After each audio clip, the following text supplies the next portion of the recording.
Jika mendengar Kopassus pastinya tidak mudah untuk masuk ke dalam pasukan elit itu.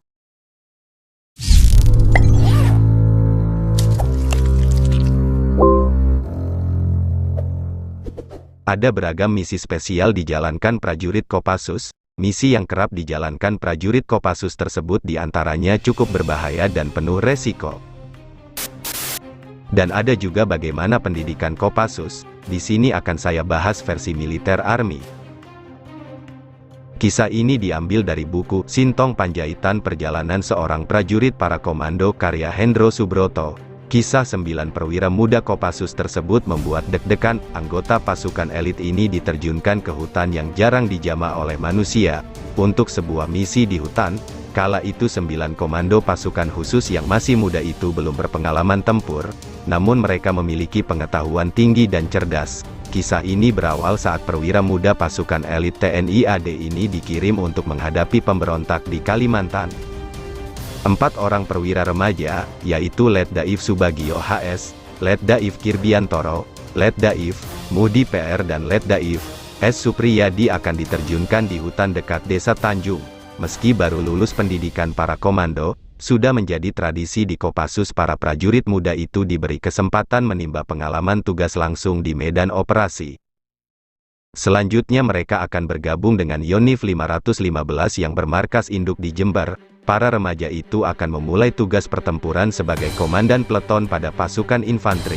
Sementara itu, 5 orang perwira remaja lainnya, masing-masing Letuif Torang Tobing, Letuif Niko Tumatar, Letuif Edward Simbolon, Letdaif Istiarto dan Letu Yohanes Bambang, akan ditempatkan di hutan dekat desa Paloh. Mereka bergabung dengan Satgas 42 pada tanggal 5 Desember tahun 1972 pagi hari. Pesawat C-47 Dakota Skadron 2 angkut ringan Auri bertolak dari Pangkalan Udara Lanut Supadio, Pontianak, menuju hutan di sektor barat Kalimantan Barat dekat daerah perbatasan. Mengingat hutan di daerah itu masih terdapat aktivitas gerombolan komunis Sarawak, maka Komandan Satgas 42, Kopasanda Mayor Sintong Panjaitan memerintahkan agar disediakan pasukan pengamanan. Sintong mengatakan bahwa terjun tempur di hutan akan berkesan bagi para remaja, tapi jika mereka ada yang mati, aku yang bertanggung jawab, kata Sintong.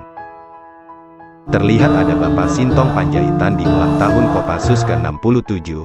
Saat itu Bapak Sintong merupakan Komandan Satgas 42 Kopasanda, yang ditugaskan menggantikan Satgas 32 Kopasanda dan Kompi A Yonif 412 Kodam 7, di Ponegoro. Sintong Panjaitan memimpin penerjunan sebanyak 200 orang prajurit baret merah, dan untunglah 9 perwira muda yang ikut terjun saat itu mendarat dengan selamat. Penduduk di kampung-kampung yang menyaksikan penerjunan itu terkagum-kagum dengan aksi penerjunan pasukan Kopassus. Berkat pengalaman terjun tempur di hutan Kalimantan Barat, ke-9 perwira remaja mendapat bintang merah pada sayap terjun di dada kiri mereka.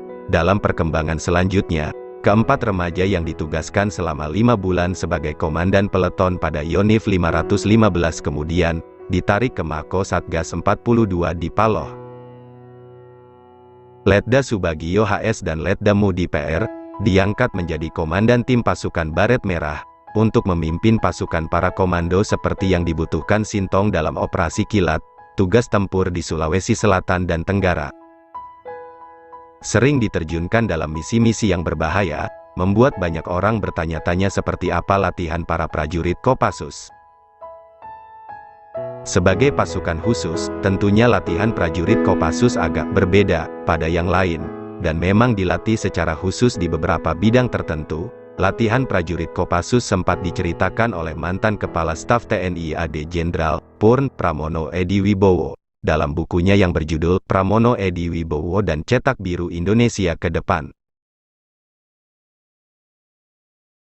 Dalam buku biografinya, Pramono Edi Wibowo yang juga pernah bertugas di Korps Baret Merah itu menceritakan latihan terberat prajurit Kopassus sudah menanti saat sampai di Cilacap. Ini merupakan latihan tahap ketiga yang disebut latihan tahap rawa laut. Calon prajurit komando berinfiltrasi melalui rawa laut. Di sini, materi latihan meliputi navigasi laut, survival laut, pelolosan, renang ponco dan pendaratan menggunakan perahu karet. Para prajurit Kopassus harus mampu berenang melintasi selat dari Cilacap ke Nusa Kambangan. Latihan di Nusa Kambangan merupakan latihan tahap akhir. Oleh karena itu ada yang menyebutnya sebagai Hell Week atau Minggu Neraka. Yang paling berat, materi latihan, pelolosan, dan kampung tawanan, tulis Pramono dalam bukunya. Dalam latihan itu, para calon prajurit Kopassus dilepas tanpa bekal pada pagi hari, dan paling lambat pukul 10 malam sudah harus sampai di suatu titik tertentu. Para pelatih yang berperan sebagai musuh akan menyiksa prajurit malang itu untuk mendapatkan informasi. Dalam kondisi seperti itu, para prajurit Kopassus harus mampu mengatasi penderitaan, tidak boleh membocorkan informasi yang dimilikinya. Untuk siswa yang tidak tertangkap bukan berarti mereka lolos dari neraka. Pada akhirnya, mereka pun harus kembali ke kamp untuk menjalani siksaan. Selama 3 hari para prajurit Kopassus menjalani latihan di kampung tawanan. Dalam kampung tawanan ini semua prajurit Kopassus akan menjalani siksaan fisik yang nyaris mendekati daya tahan manusia. Dalam konvensi Jenewa, tawanan perang dilarang disiksa. Namun para calon prajurit komando itu dilatih untuk menghadapi hal terburuk di medan operasi.